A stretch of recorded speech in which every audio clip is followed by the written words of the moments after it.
Winning cures everything. Now for your hosts, Gary and Chris.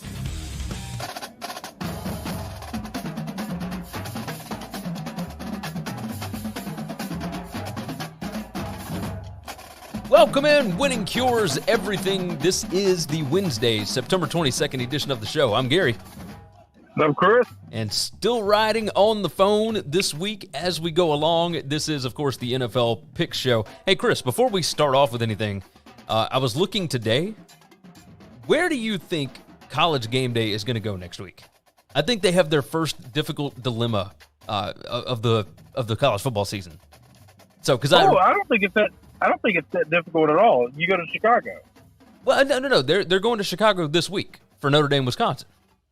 Yeah. Right? So next week, you've got Cincinnati, Notre Dame. But what happens if Notre Dame loses? You can't. It doesn't matter. You can't go to Notre Dame 2 weeks in a row. That'd be a terrible idea. Okay, so then you've got Michigan at Wisconsin, which is a ranked matchup.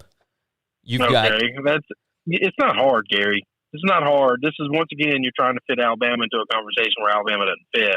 But the answer is they go to Tuscaloosa. I was curious if that's the logical spot, because this is not that hard.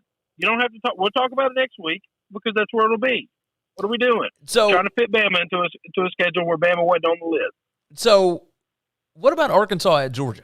If Arkansas beats Texas A&M, I mean it's an 11 a.m. kick, but it's got to be Kiffin and Saban. I just wondered because I think like the only top 10 matchup if Notre Dame wins will be Notre Dame Cincinnati, and I mean I would go to Notre Dame 2 times in a row. No, you wouldn't. I mean, who knows? Who knows? Either way, I know. You asked me, I gave you the answer. I know. They're going to Tuscaloosa. You happy? We put Bama into a conversation we weren't supposed to talk about Bama today. That's okay. All right, let's go ahead and dive into this rundown. Go to winningcureseverything.com. That is the website. Everywhere you need to know, everywhere you need to be subscribed. Go ahead and check that out. Chris does a show for Sportsbook Review. You can find his show, sbrpicks.com/NCAAF, or you can just click the link in the description. It'll take you to the YouTube page for you to sign up. So far, Chris, it's what, Monday, Wednesday, Saturday shows? Is that right? Yeah. Okay. Yep. And then I do a BetUS college football show. Mine are on Wednesdays and Thursdays. So link is in the description for both of those. Make sure you are subscribed. The show is brought to you every single time out by BetUS, where the game begins. You can get a 125% sign-up bonus. Use the promo code NCAAF2021, and it's going to be a deposit bonus up to $2,500. I mean, I'm talking ridiculous, and it is Sportsbook exclusive. There is a link in the description. Go ahead and check it out, betus.com, where the game begins. Chris, the first news topic that I want to hit on, because we didn't have a ton of time to discuss it last week, but the Big 12 could feasibly poach the Pac-12 here in the next few years. And this is not something that we have discussed on the show yet, but it is something that was in a report. Of course, we discussed a little bit the Dennis Dodd report from last week that was talking about the AAC targeting 4 Mountain West schools and 1 Conference USA school. Now, inside of that report, he put this little instance. Big 12 executives are also watching closely as the Pac-12 negotiates a new TV deal in 2024 when its current agreement with Fox and ESPN expires. If the Pac-12 media rights revenue approximates that of the Big 12 at that time, there is a feeling within the Big 12 some Pac-12 schools might be interested in joining. Before we dive too deep, I want to get your thoughts on this. Really interested. I think the Pac-12 schools should, that gives them a couple of years to see what the Big 12 is looking like. They can get a pretty good idea of the revenue, and they all have the relationships with all the different TV networks, so they'll know what their contract is and what their value is. If they're valued more than the Pac-12, then I could absolutely see them jumping. And here's the places I think that'll jump. There are clear divided lines of states and schools that care about football. and states and schools that don't. And the schools that are involved with states that really care about football, I think, are going to be tempted to leave and join a conference where the rest of the conference cares about football. So are we talking basically everybody that is on the far coast stays in one smaller, Pac-10 league, Pac-8 league, whatever? And basically what I'm saying is Arizona, Arizona State, Utah, Colorado, all potential movers to the Big 12? Well, I even wonder about Colorado today. I don't know. I don't know about the state of Colorado or the University of Colorado and the amount of resources that they're putting into football. They're really proud to be a Pac-12 school. They're really proud to be a member of that West Coast conference and proud to care about academics and things of that nature, seemingly more than they're proud of football. I could totally see Utah jumping ship and coming over to the Big 12. Utah, Arizona, Arizona State are three that I think are complete gimmies. Complete gimmies. Yeah, that would definitely make sense. That, as bad as Arizona has been, they do have a little bit of momentum, at least with that new coaching staff. No, they're not good on the field this year. I did bring up how the Big Ten could play into this because the Big Ten rights deal. I'm not saying that the Pac-12 would want them. Okay, I'm saying they would be more enticed to leave and go to a conference that cares about football over staying in a conference that doesn't. Agreed. So Kliavkoff has made it a point to make sure everybody understands that he understands that football is the breadwinner, right? Like that's where everybody gets their money from. And he knows it, and he understands that he has to improve that product. However, there are a lot of schools that were fed up and frustrated with the last TV deal that they had. And of course, nobody blames them because Larry Scott, I mean, it was an eye-opening deal at first, but it was signed for too long and too little money because they got left behind in a big, big way, partly because of the Pac-12 network.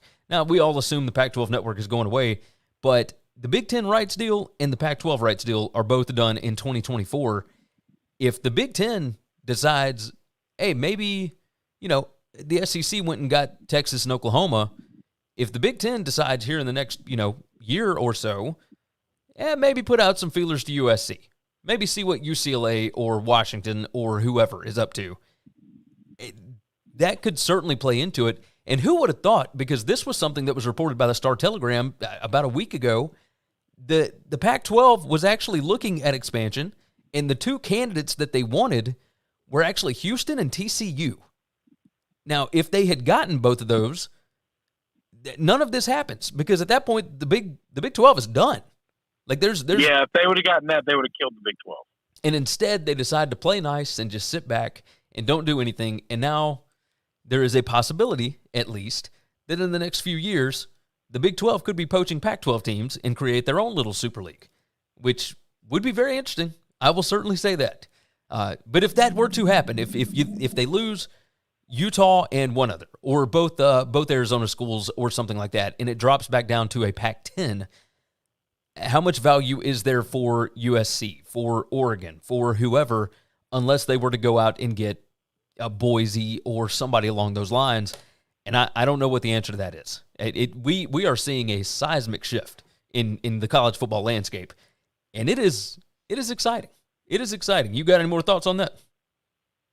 No, I'm just interested to see how this all plays out. I mean, like I said, it's going to be funny if the Big 12 pulls out of this, maybe not stronger, but just as strong as they were after Texas and Oklahoma leaves, when they were so close to dead, and some of these other conferences are just crippled or far weaker than they were when they all tried to not basically put the final bullet in the Pac-12, in the Big 12. Yeah, no, I do agree. Like you better come at them and knock them out when you got a chance. Otherwise, they may be coming for you. So, all right, yeah. Let's dive into NFL Week 2 recap. And of course, I've got 4 questions that I want to ask every single week, and we will start off with this one: the best games of the weekend. Do you want me to start off, or you want to start off with your best game? No, it doesn't matter to me. I'll start off on Thursday night last week. I think Washington and the Giants was highly entertaining. I mean, just ridiculously entertaining. Washington wins 30-29. Giants covered for me, so that was good. But all in all, Daniel Jones may not have been able to play any better than he did against that defense and still came away with a loss. Like, I just, the decision-making in that game for Joe Judge and that offense was, they don't want to take risks for whatever reason. And I don't understand it. But that was my best game of the weekend. What was yours? Yeah, so I wrote two down just in case. That was one of them. Best game of the weekend, other than that one, and the first choice I actually had was the Vikings Cards. Minnesota went into Arizona, and they really put on a show. That game went back and forth. Arizona's going to score. They're going to score a bunch. Vikings found some offense that was pretty exciting. Came down to a last-second field goal that 87% of the NFL makes every time. And I'll be damned if the Vikings kicker, for the reason they were 1 point behind to begin with, needed a field goal. And what game wasn't tied was because he missed extra points early. Missed the field goal to win the game, walk it off. It was, it was a pretty exciting game. And it just, I thought that was it. I can totally see that one. I can see that because I did have that one on one of my other TVs, and yes, it was a barn burner. Lots of points. Speaking of lots of points, we'll toss this one in there. It's kind of an honorable mention, but for anybody else, it could have been number one on the list. Sunday Night Football, the Ravens and the Chiefs, 36-35. Lamar gets it done, even with 14 guys on injured reserve. Just ridiculous. Yeah. Your thoughts on that one? That was pretty great. Lamar played like Superman. He's going to have to play hero ball to carry the team for a while, but I think he's capable of doing it. He finally got the monkey off his back of beating Patrick Mahomes and City Chiefs. Listen, this Chiefs team has played 2 weeks in a row, and everybody in the world, now these are probably two best run games in all of the NFL, but they run at will. I don't know why other teams are not doing it. I don't know why the Browns stopped doing it. Just run the ball every time. Keep Patrick Mahomes on the sidelines. You don't need 30, 40-yard gash plays. You don't need to score fast. You need Mahomes getting frustrated on the sidelines because he's not touching the football, because you can get 4 to 5 yards every time you move forward if you want. Yeah, I don't think you're wrong. The most surprising result of the weekend, nothing this weekend was super surprising. You could say Panthers and Saints just because of how lopsided it was. But, of course, with all the COVID stuff going on with New Orleans, who knew what to expect with that? I put the Titans going on the road and getting a win in overtime at Seattle, 33-30, and Derrick Henry came alive in the second half. 24-9 was the halftime score, Seahawks lead, and Titans defense shut them down in the second half. And I didn't know that they could do that. So what was your most surprising result? No, the most surprising result for me was the Panthers-Saints. I thought the Panthers could cover this game. I thought they would win the game. I really did. I did not see them beating the shit out of the Saints. I did not think this defense was going to be that good, that quick. Matt Rule is one of the best coaches of the game of football, and it doesn't matter if it's the high school level, the college level, or the professional level. This guy drafted like 9 rookies last year on defense, and now this year, they've got one of the top 3 defenses in the league. It's the number 1 DVOA defense in the league right now. I get that. I don't think they played that great of offenses, so that's why I'm giving them a top 3 nod instead of just a statistical nod. The Jets are really bad, so Agreed. That's that. But no, I got to give it to them. That was the most surprising. They beat the hell out of the Saints. I mean, they never were not in control of that game, and it was because of the defense more than the offense. Yes, no, you're absolutely right on that. My question to you now: who lost the weekend? The Dolphins lost the weekend. So I thought that. I do have a little bit of a different answer, but yeah, losing to the Bills 35-0. They were completely inept. They lost Tua early. Jacoby Brissett could do nothing. A lot of fumbles lost in this game. I mean, it was just they didn't lose Tua early. Tua played half that game, and Tua didn't look good either.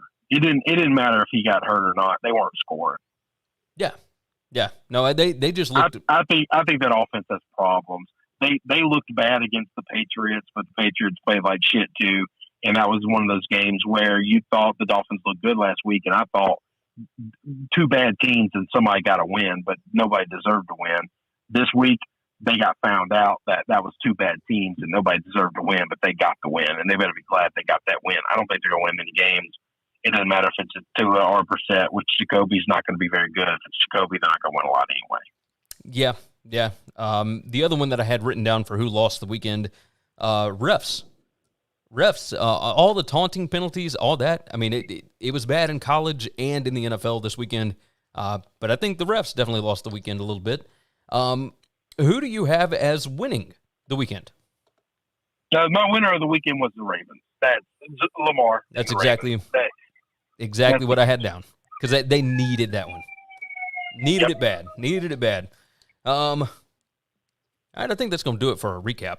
So why don't we go ahead and jump into some of these games? We've got a lot of games we got to pick.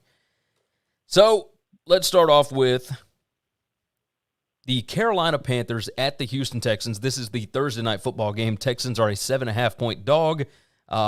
Panthers, like I mentioned, number one total DVOA in the league. Texans missing Tyrod Taylor, so they're going to be starting a rookie quarterback in Davis Mills, who, okay, like he's all right, I guess. We'll see. But you got a short week, and yes, the Panthers do have to travel on a short week. I get that.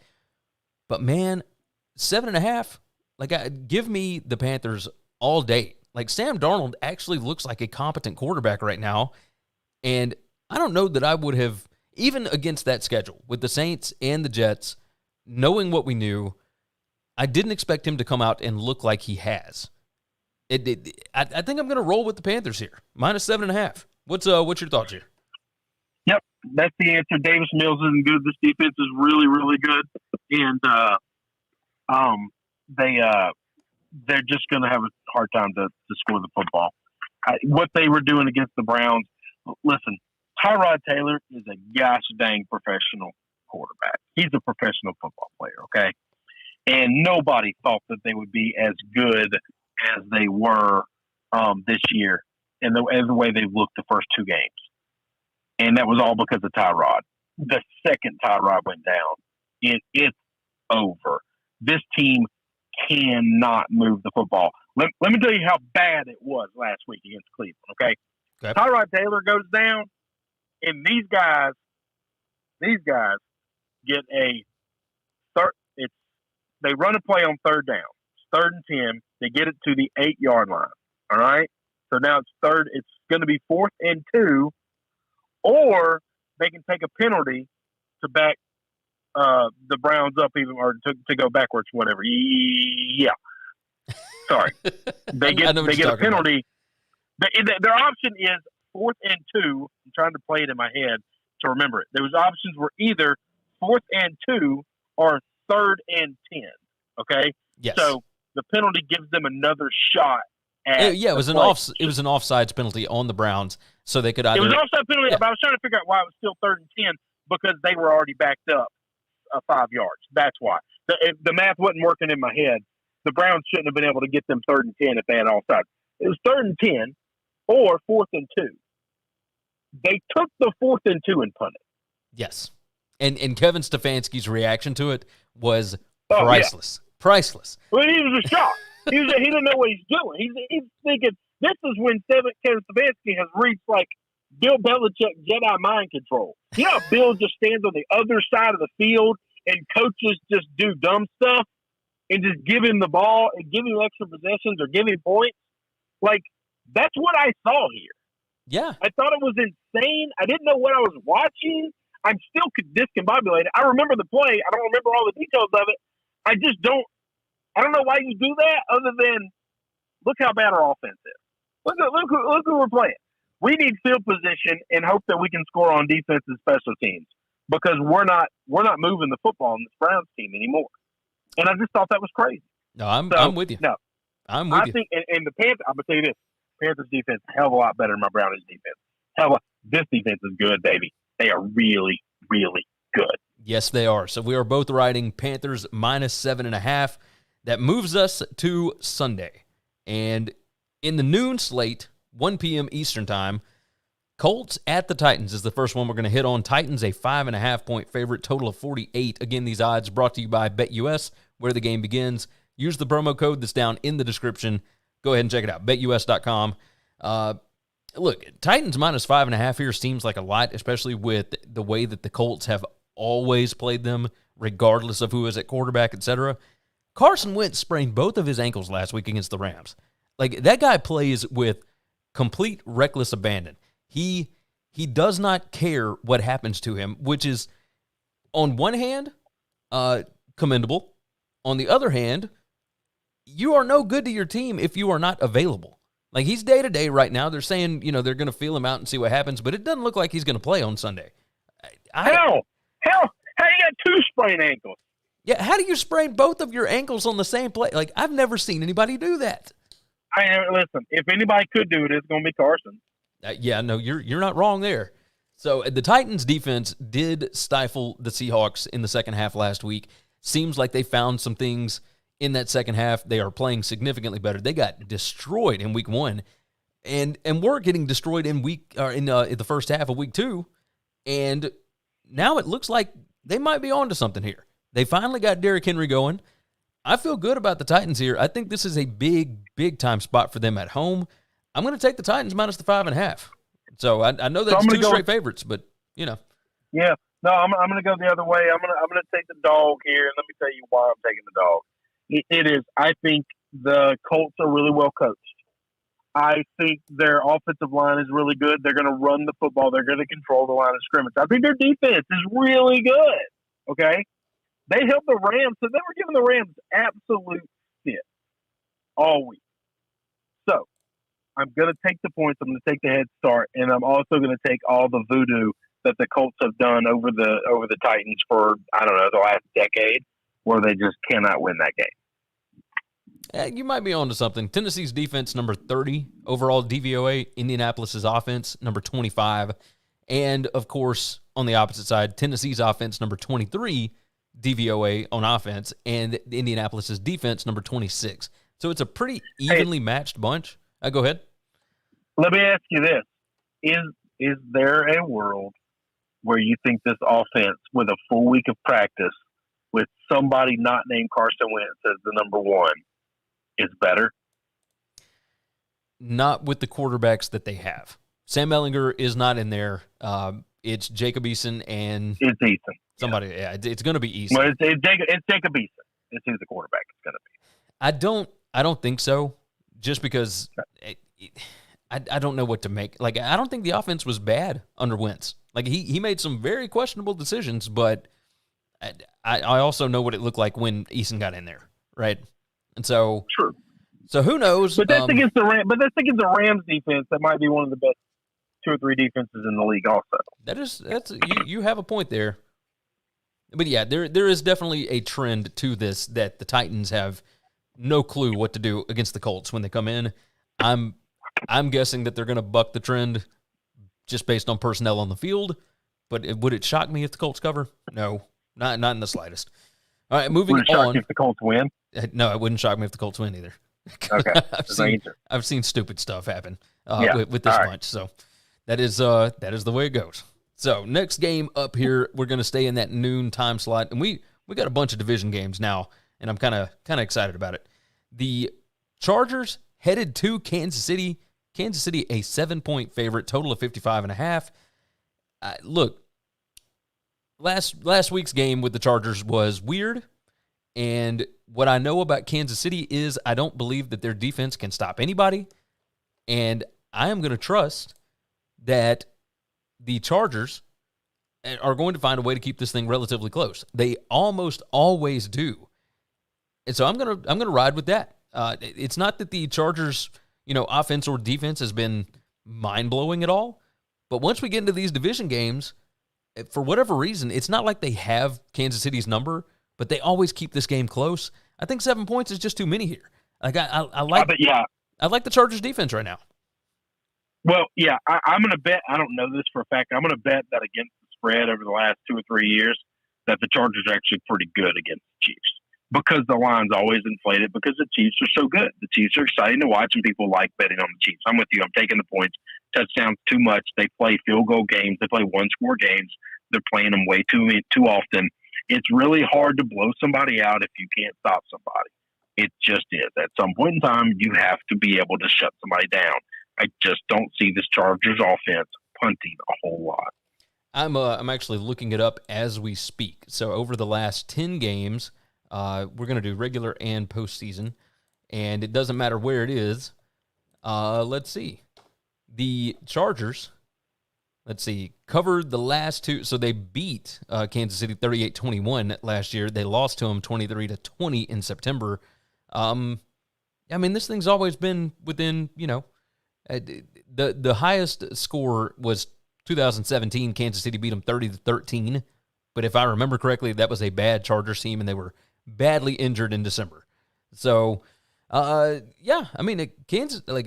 Chargers have beat them 2 out of the last 5 times. It's not inconceivable. So Kansas City has beaten them by 7, by 10, and by 3. Yes, I think the Chargers can absolutely keep this thing close. I trust them, so I'm rolling with that. Do you think there's any world where the Chiefs are pissed off that they finally lost the September game and they just come out guns blazing? No, I don't think this team gets mad about stuff. Hey, all right, so let's say they are mad. What are they going to do? Yeah, Will they end up there score more than they've already been scoring? Yeah, they still can't stop anybody. Are they going to finally play defense? No. What are they going to do? Teams can get mad. They can be pissed off, but what do you do? At some point in time, you got to be able to do something different than you've always done. You put up too many points, which is a great thing. You don't put up too many, but you never put too many points. But you put up so many points, your defense is on the field constantly because you score in 4 plays. Okay? So your defense can't stop anybody. It's just the style of play you're going to play. That just means you're always going to be in really close games with good teams. You're going to blow out all the bad teams. But good teams are going to be able to score with you. Yes. You are not incorrect there. Staying in the Sunday noon slot, the 1 p.m. slot, we are going to talk about the Cincinnati Bengals headed to the Pittsburgh Steelers. And even with the injuries and whatnot, the Steelers still a 4.5-point favorite, total of 44 here. I almost couldn't believe it. Joe Burrow has got to stop telegraphing passes. He got to stop looking down receivers. He got picked off 3 times last week. I was kind of shocked a little bit that he was allowing that to happen. And I don't know what it is that caused it, but I also don't know that this Steelers defense is going to be able to stop some of those wide open plays down the field. I'm curious. What I'm worried about is Burrow getting hurt because he's still getting clobbered back there. That offensive line has not improved very much. And at least to the blind eye, right? I don't know what the protection schemes are. I don't know what all that is. But the Steelers with the losses on defense, and I still don't trust their offensive line. I think the Bengals are going to be able to get to Roethlisberger. Hey, and we've already got problems with Matt Canada. It took 2 weeks. And Big Ben already talking smack about him in the press conference. Hey, you're going to have to talk to Canada about that. I don't know. I just don't think the Steelers team is very good, and 4.5 just seems like way too many. The line kind of stinks, which scares me on it, but I'm going to take the Bengals plus 4.5 because this feels like a field goal game either way. Yeah, I'm with you. I'm taking the Bengals. I'm not too worried about it. They'll be okay. Yeah, I tend to agree. All right. With that said, we will move on. Another 1 o'clock game, and this is the last one that we're going to hit on in that time slot. We have got the Saints at the Patriots. Saints got clobbered last week against Carolina, and now they got to go up to Foxborough where the Pats, got things rolling, looked really good against a rookie quarterback last week. Patriots -3, total of 42.5. So they don't expect a lot of points here. Still got some issues as far as coaches being available for the Saints, etc. So who knows how that is going to turn out. But Pats only a field goal favorite, and I feel pretty good about the Pats here. Mac Jones has played really well, played well enough to win both of their first 2 games, and I don't know what to expect out of the Saints now. I told you last week, and so by the way, I went 4-1 on my picks last week, and on my super contest picks. And, of course, the Saints is the one that I lost because I thought that they were going to be back. I thought they were good. And now maybe they're not. So I have no idea what to make of this. I do really trust the Patriots. And I think that if Carolina's defense was able to give them fits, I think Bill found a few things in that film where he can confuse Jameis, and I think he will do that over and over and over again. Give me the Pats -3 here. Yeah, this is the answer. The New England Patriots are going to start covering games. Mac Jones hasn't looked great, but he's a rookie quarterback. Everyone of these rookie quarterbacks look like shit, guys. Everyone thought they were going to all come in, they were all playing, they were all look great. Rookie quarterbacks don't play great. They just don't. That's why they're rookies. And this is just one of those situations where the defense and the run game are going to bail him out. They're going to be able to control this thing and keep this thing close. I just trust that defense. I trust Bill. Yeah, same here. I just trust Bill Belichick at this point. Like, Mac Jones, no, he hasn't played, like, outstanding. He doesn't look the way that Tom Brady looks or anything like that. But for him to be a rookie and come in as a first-time starter immediately in this offense, I think he's looked pretty good. Like I said, he has played well enough to win both games. I think he will play well again here, especially at home.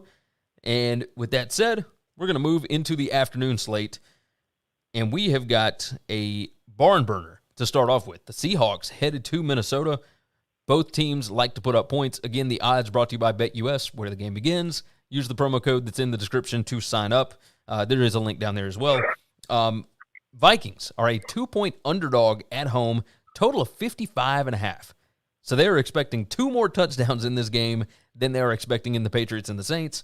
And that makes perfect sense to me, although I'm sure if Mike Zimmer had his way, he would prefer a game played in the 30s. You ain't going to get that here. The Seahawks know how to put up points. They will continue to do so. I do trust Russ over Kirk Cousins here. Cousins has played well this year. If you just look at his advanced stats, he's a really good, like, top 10 quarterback. But he cannot get it done for whatever reason. And it's not just him. I think it bleeds out to the entire team. Now that he's been there for so many years, that clutch gene has gone from them. And I don't know what to make of it. Like, I trust the Seahawks here to get it done, -2. Neither one of these defenses scares me at all, so I expect a lot of points. If I had to choose, I'd probably go over the 54 or 55.5. I don't know what to make of Minnesota, man. I got no idea. What are your thoughts? I don't like this game. I think it stinks. I'm taking the Vikings +2. I think it's rare to see decent teams. Like, I don't think the Vikings are trash, okay? It's rare to see decent teams start off the season 0-3. It's just at some point in time, they're going to win a game. They're going home for the first time all season. This is their first home game.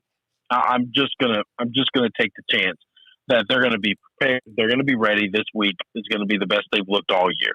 They looked great last weekend. Just, they ran into a buzzsaw. I don't think the Seahawks are that yet, and so I'm just going with gut. I'm going with the Vikings. Yeah. Okay. First game at home for the Vikings. Obviously we've only got 2 weeks worth of data, but Seattle, number 3 offense in the league right now. Minnesota, number 14 offense, and Seattle's defense is actually better than Minnesota's defense, at least per the numbers thus far. But of course, the Vikings did have to play Burrow and Kyler Murray in the first 2 weeks. I can understand where you're coming from because that line does kind of stink.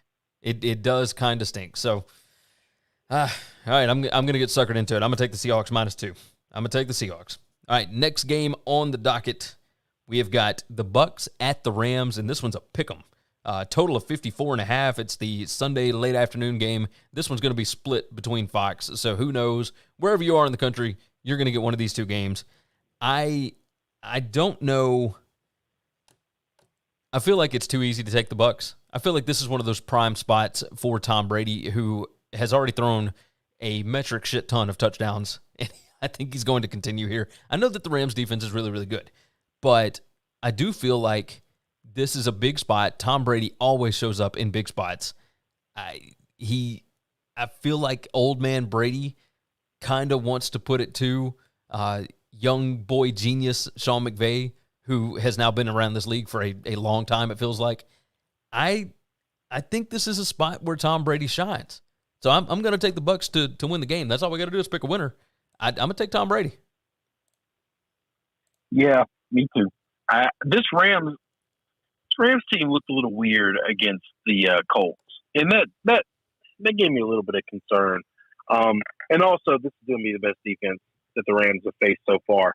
So for the first time, we're going to see when we know they're passing because they can't run because nobody runs against the Bucs.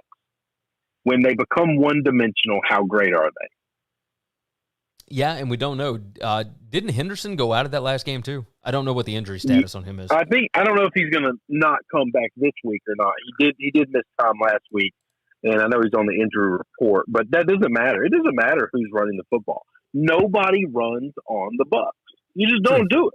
True. And if Stafford doesn't have that play action threat, what does it mean? Right? What does that mean? I will tell you one of the biggest reasons why I'm going to take Tampa Bay in this spot.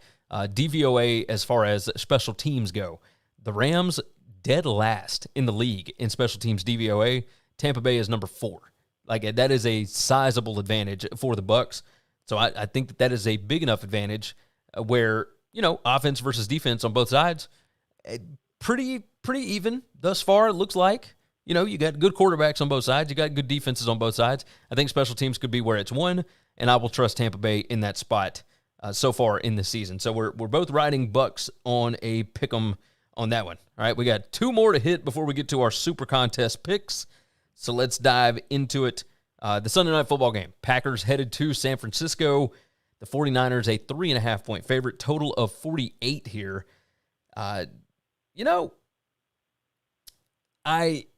bad as the Packers looked in week 1, I wonder how much of that was the moving the game to Jacksonville and all of that combination of things. Jameis played out of his mind. Aaron Rodgers played as bad as we may have ever seen him play. Packers look pretty good on Monday night. Now, the 49ers have the rest advantage. I don't know that necessarily matters here, especially with it being a Sunday night game. Man, I think I'm going to take the Packers plus 3.5. I know that every time they've gone out to California lately, it feels like they have been blown out by like 3 touchdowns. But I think that they got something on track here, and I don't like the way the 49ers have looked as of late. Only scored 17 points in Philadelphia. Gave up a bunch of points late to the Lions in week 1. The team is good. Like, we know they're good. They do have some injuries that, are maybe kind of starting to pile up a little bit. There's more early in the season than you would like to see.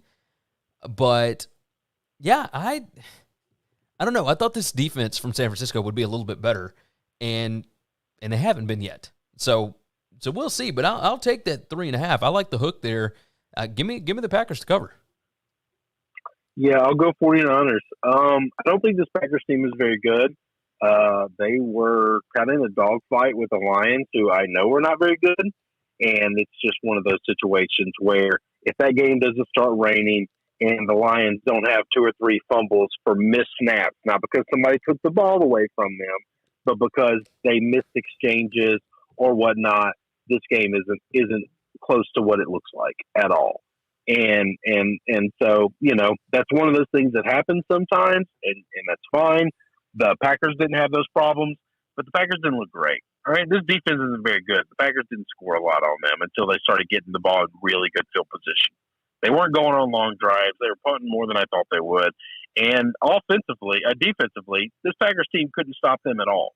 When it was a pretty night and the balls were dry, the Lions had no problems moving the football up and down the field on them all night long. And so I just assume that Kyle's going to have something for them. They're going to be ready, and they're going to move the football on the Packers.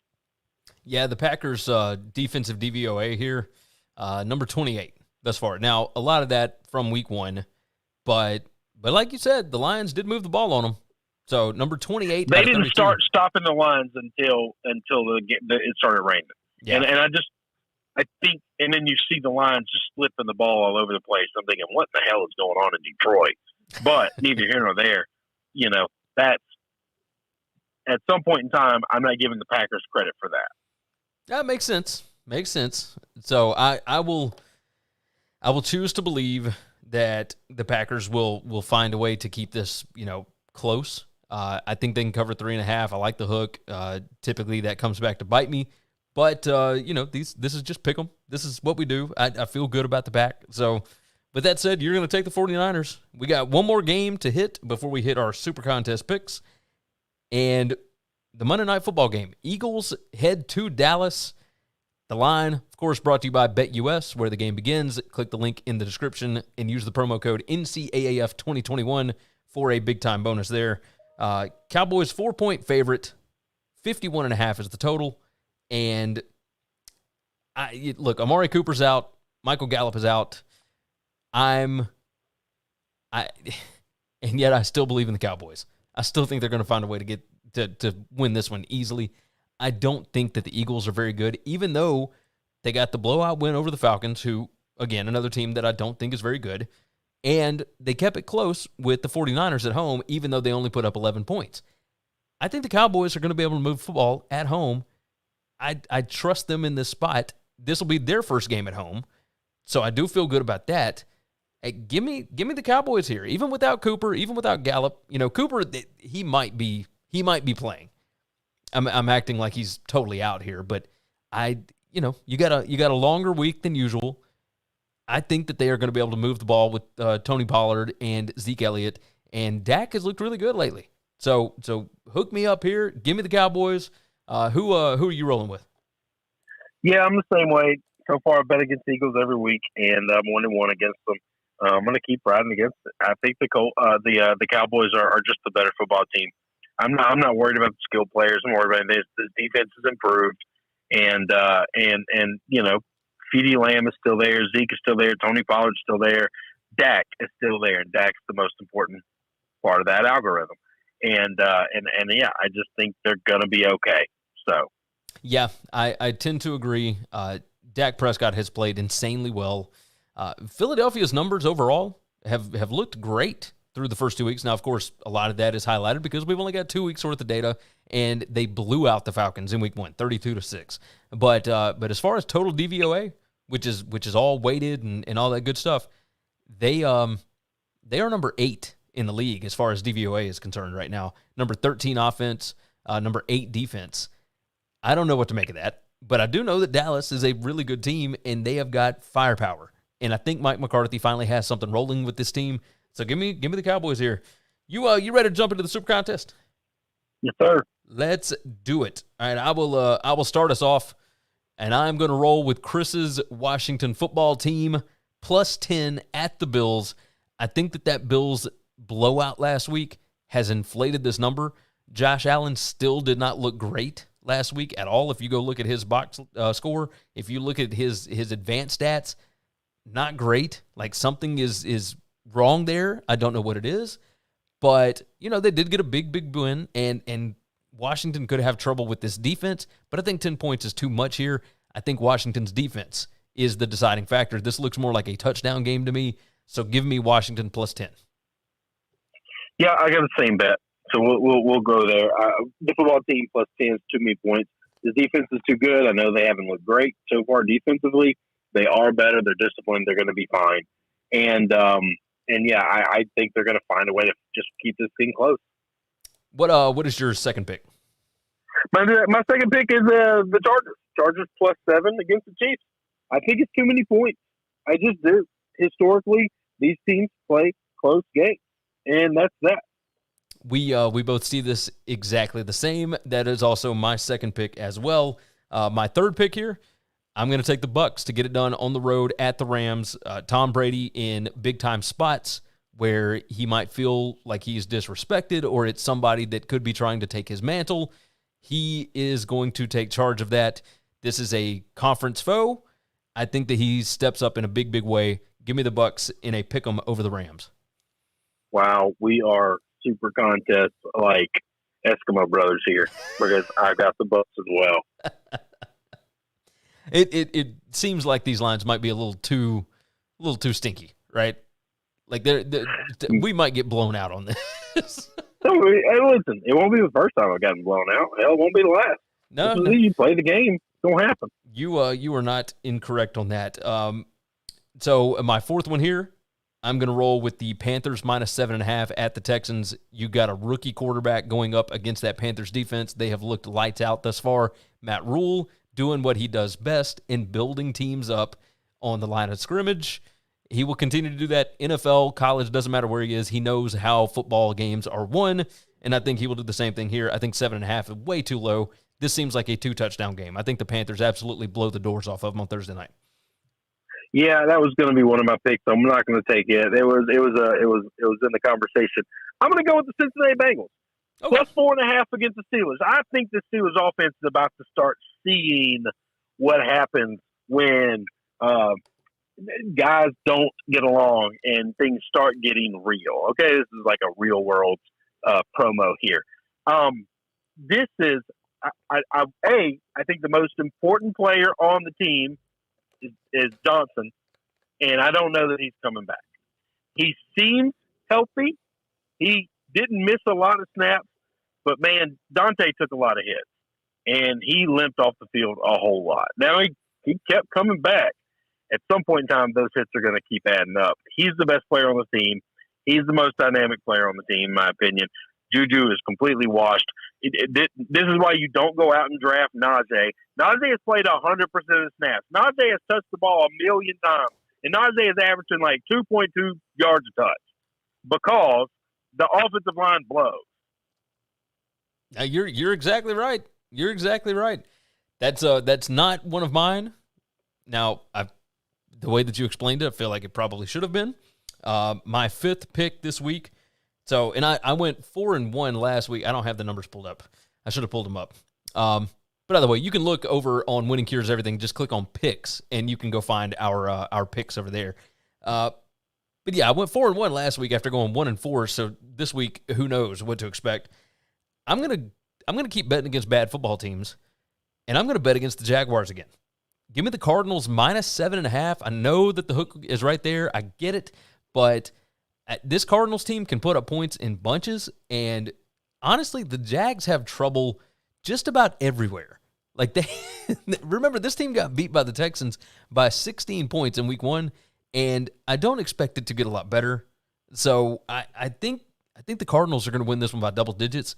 The fact that it's only 7.5, I don't know if that's because of how the Cardinals defense looked against the Vikings, but I trust the Vikings much more than I trust the Jags right now. It doesn't seem like anybody's getting along over there. Yes, Urban Meyer came out and said that he is not a candidate for the USC job, but man, he does not look happy. The players do not look happy. They don't seem to know what they're doing or what is expected of them. And when you got a situation like that, like this team could legitimately go 0-16. So we'll see what happens. They got talent. You know, Trevor has made some amazing plays, but he has also made some boneheaded plays.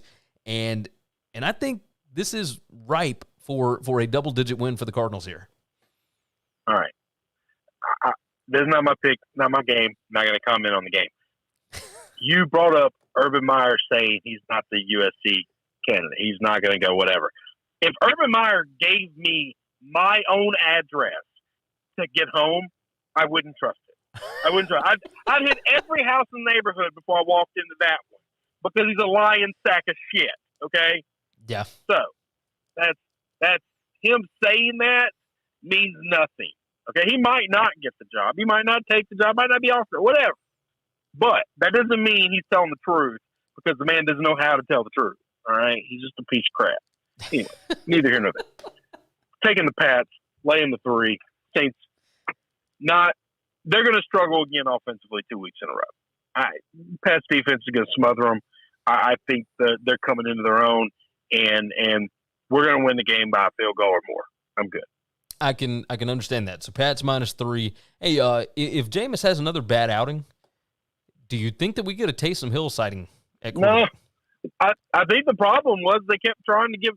Taysom got a lot of touches last week. Okay. Yeah. And they're trying to make something happen. They're trying to get a spark, whatever. I don't think that's working. Jameis Winston is a quarterback. He plays quarterback. I don't know what position Taysom Hill plays, but it ain't quarterback. Okay. I think he could just be about anything other than quarterback. Like, Now, I know if that you're sick of Jameis and you want to give my boy Ian a look, I don't know how close he is to ready, but I'm assuming not very at all because none of these rookie quarterbacks have looked good. Throwing another rookie quarterback in against the Patriots just sounds like a terrible idea. Agreed. But we'll see. We will see. All right. So Pat's -3. All right. I think we're wrapped up for this week. So you got anything else you want to add in? I do not. It's been fun. I appreciate it, and hopefully we'll win some bets because we picked a lot of them the same. No, you were right about that. Normally that is a recipe for disaster. Yeah, no, that's definitely a go the other way situation. No, you're right about that. Hopefully not. All right. With that said, I'll go ahead and let you get out of here, and then I'll wrap up the show. Sound good? See you, buddy. Wonderful. Later. All right. So with that said, it is Winning Cures Everything. Go to winningcureseverything.com. That is going to wrap up today's show. The website has everything you need to know about us.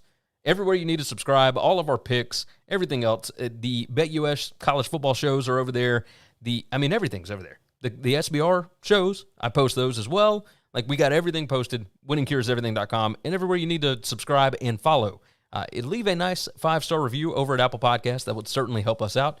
Like I said, subscribe to the BetUS College Football Show and the SBR College Football Show. Help us out over there. Help those numbers out. If you have not already, go ahead and like this video. Help us out. Again, we appreciate the support. The numbers are skyrocketing. It's all because of you guys. We certainly appreciate it. Again, I've said it multiple times, but the show is brought to you by BetUS, where the game begins. Use the promo code NCAAF2021 to get a 125% sign-up bonus up to $2,500, and it is sportsbook exclusive. So go ahead and check it out. We would certainly appreciate the help. BetUS, where the game begins. All right, let's get out of here. You guys have been fantastic. Thank you for joining the show. Take care of yourself, take care of each other, and hopefully all of your tickets cash this week. Thanks for checking out Winning.